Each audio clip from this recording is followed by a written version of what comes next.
I am powerful. I am powerful. I am powerful. I am powerful. Left flowing. 1, 2, 3. Exit. Wow, you guys are awake. 1, 2, 3. Exit. 1, 2, 3. Exit. Excellent. Have a seat. Triple chunky, por favor. All right, go to any page that you pick in your book. Grab your raster master, and we're going to practice triple chunking. We're going to divide each sentence into 3, approximately. You don't have to be very exact, okay? Just start with your raster master. Some people like to use the raster master on the top. Some people like to underline. You choose.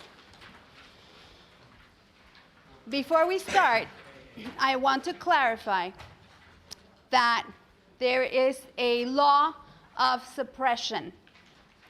When you learn a new skill, your whole attention will go into learning the new skill.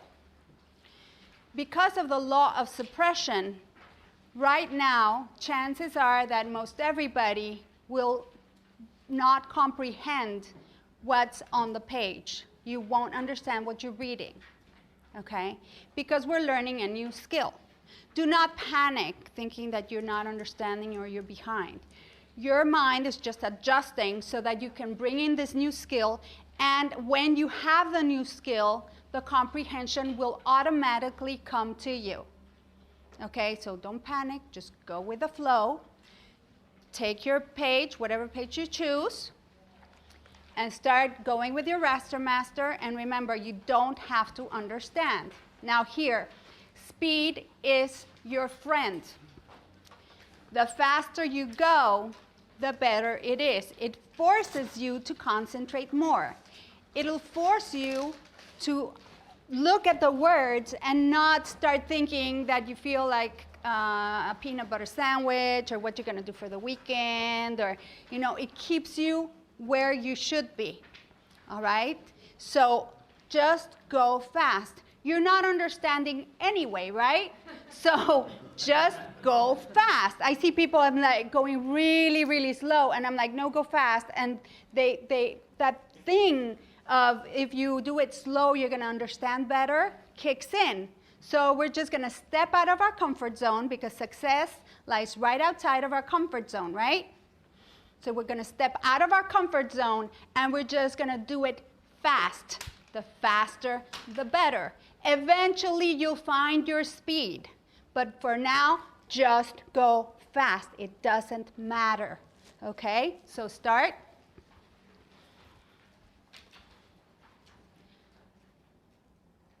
Now, clearly, if we have a widow at the end of a paragraph, you're not going to divide it into 3, right? You're just going to go once, and then you go triple, triple, triple, triple, depending on the length of the line.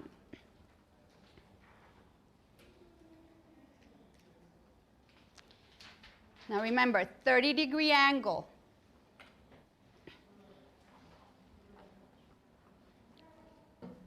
The part that we have more resistance to also is the moving of the head. When you do that, the amygdala starts rocking, and it actually gets your brain into a lower frequency, and it enables better learning.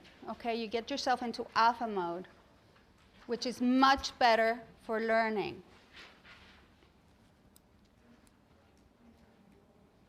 Now people tell me, well, if I focus on the top, I still read the bottom.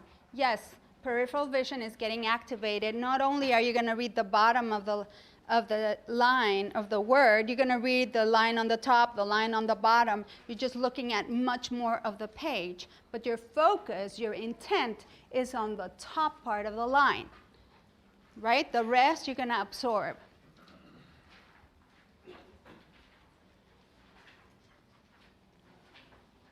I still see people going slow. Just do it fast. I'd like for you, as you keep doing this, because we're not comprehending anyway, keep going. I'd like for you to go within and do a quick body scan.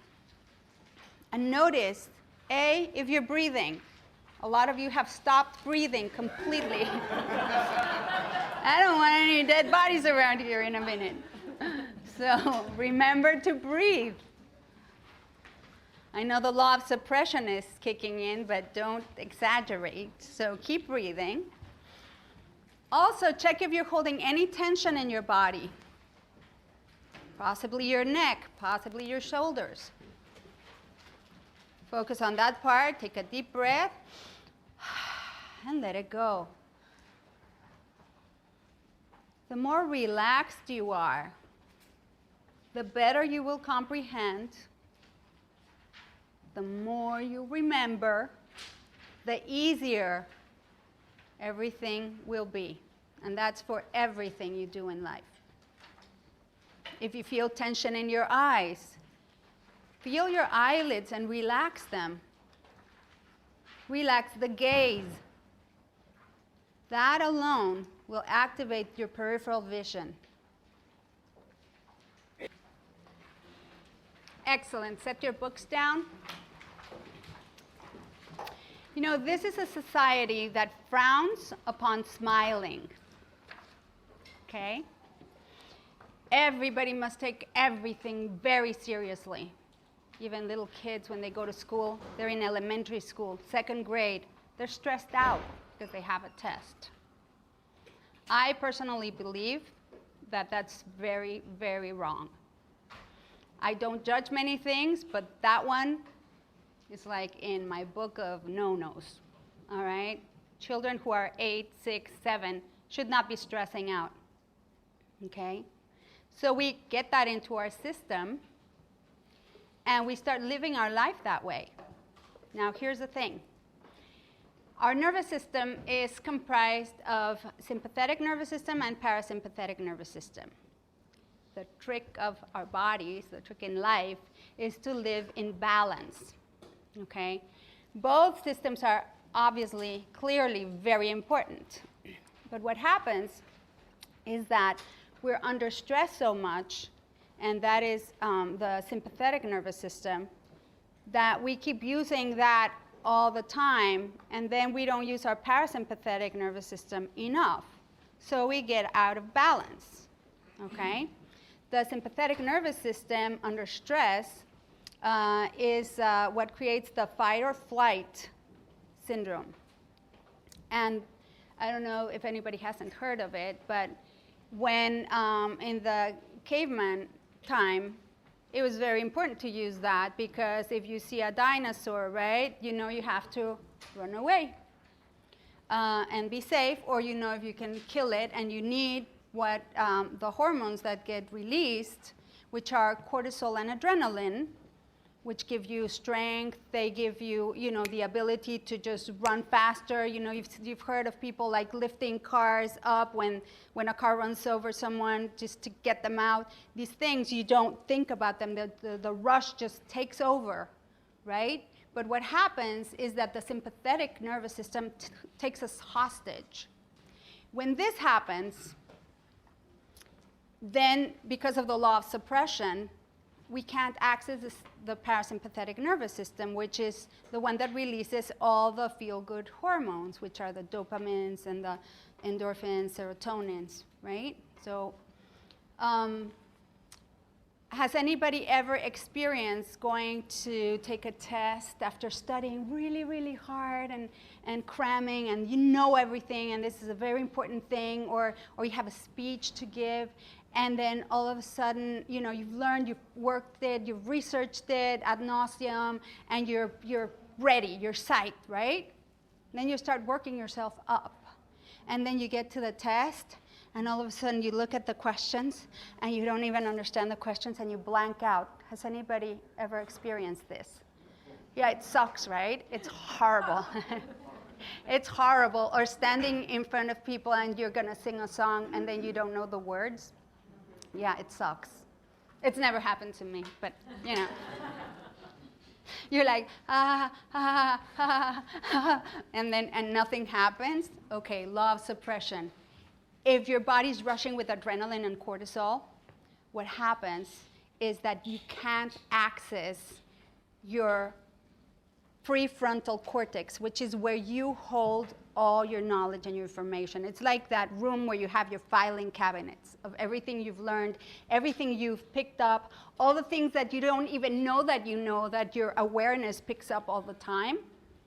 Okay, you can't access that information. It's as if a steel door has just completely shut down the access to your knowledge.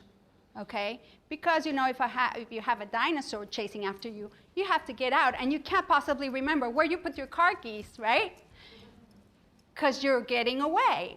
Okay, so that's what happens when we activate our sympathetic nervous system.